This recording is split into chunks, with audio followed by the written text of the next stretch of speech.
Hello, friends. I want to talk to you about some conversations I've been having with people who haven't really started the new year off quite as strong as they would have liked to. Whether it's not knowing how to start, not having a gym membership, stuff like that, there seem to be a lot of people who already a couple weeks into January have just failed all their fitness goals. So, I wanted to talk about what I think is a really low barrier to entry, which is just body weight exercises that you can do at home.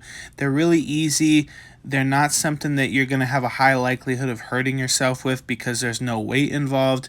It obviously doesn't require you to go to the gym. You can just do it at home anytime. And so I want to talk to you about the different body weight exercises you can use, but also, most importantly, how to progress these exercises long term over a course of weeks and months, because that's really where you're going to see the progress. Most people who are in the beginner intermediate range can see absolutely fantastic results by just progressively overloading these body weight exercises. You can gain muscle, you can lose fat, you can be stronger, you can be in better shape, you can be healthier.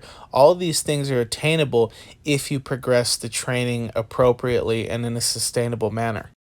So first, let's get into some actual exercise selection. Now, to be clear, these are not the only exercises you can do, and these exercises can be scaled depending upon your fitness level, and they can be done in a very easy way. For example, push-ups on your knees, that's a great start for beginners who don't have a lot of upper body strength, and you can go all the way to building up to the point where you can do handstand push-ups, which are obviously very challenging, very difficult, and require a lot of upper body strength. So, regardless of how strong you are or what body weight you're at, there's a good entry point for you. It's just a matter of finding what exercise can you do that allows you to train and get some sort of challenging movement in, but also progress repetitions and sets and how many of those you're doing over time. Same idea with lower body exercises. You want to start with a range of motion that you have the strength to go through without pain or discomfort for multiple reps and multiple sets.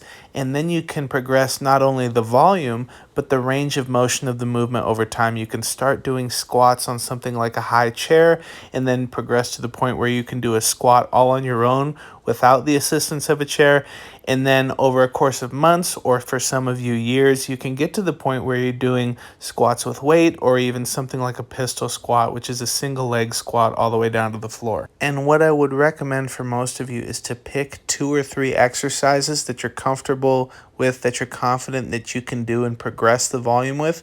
And then after you get a couple of weeks or even months of training with those 3 movements and building up a lot of volume and strength and muscle mass with those movements, then branching out to other more difficult movements, or just adding more movements to what you've already got. Now let's talk about the actual details of how to progress these exercises. Like I already said, you're going to want to pick 2 or 3 that you're comfortable with, that you feel like you can do safely, and then you're going to want to do that maybe 2 or 3 times a week.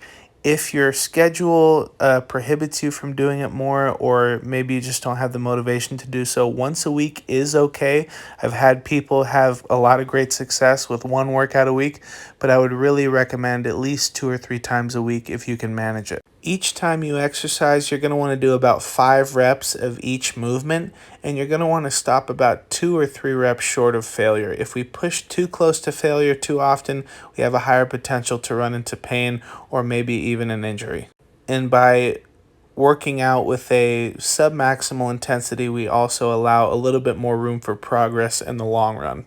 And depending on your strength level and where you start, you're going to want to add volume over time. So for those of you who are beginners and you're trying to build up your strength and your mobility, you're going to want to add maybe 1 or 2 repetitions to each set every week. For those of you who are more advanced, you can go as far as to add an additional set each week. So you might be adding an additional 10, 20, 15 reps each week. And you'll just continue to add reps and sets until you get to whatever your goal is. It can be 100 reps of a certain movement, 200, 300. It really doesn't matter. What I would recommend for most of you is have a rep goal that's somewhere in the 100 to 200 repetition range.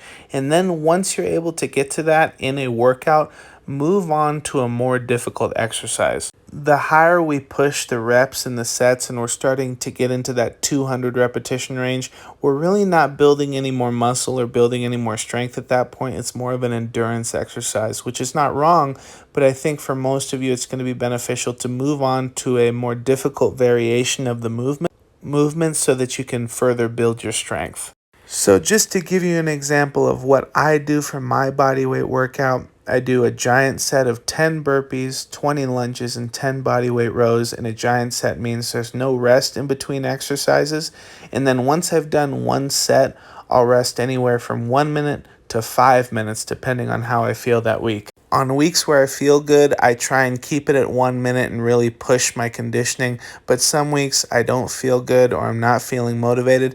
And so I basically rest as long as I need to in between sets. And this is a really important thing for me because, like we talked about before, I really want to use these movements to not only build a little bit of muscle, but just burn calories, get in better shape, and accumulate a lot of work capacity. And so if some weeks you don't feel good and maybe you normally rest 2 minutes between sets and this week you need to take 4 or 5 minutes, who cares?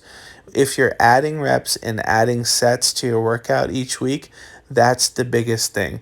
There are some times where I go in and I feel great, maybe because I have the day off and so I'm feeling well rested, and I'll make sure to keep a very strict 1 minute rest in between each set. Other weeks, I feel terrible for whatever reason, and so I rest as long as I want to in between sets, as long as I reach that increased volume that I had planned for that day, so that I'm constantly pushing towards my 100 rep or 200 rep goal or whatever it is. So for those of you guys who are maybe struggling with motivation, struggling with know how to start, maybe you don't have a gym membership, I hope this helps you out. If you're still kind of not sure what to do, feel free to go to my Instagram physical preparedness group. Message me there, ask me whatever questions you have. I respond to all my direct messages. So for those of you who haven't started the new year off as strong as you wanted to and you're not working towards those physical fitness goals the way you wanted to, hopefully you can take some of the ideas in this video and get started. And whatever you end up doing, even if it's not the best, just get started and be consistent. Those are the biggest things. And like I said, if you have any questions, please don't hesitate to ask. Please like, subscribe, follow me on Instagram. If you have any suggestions as to what type of videos you'd like to see in the future, comment below, message me on Instagram, whatever you prefer, and I will see you in the next video.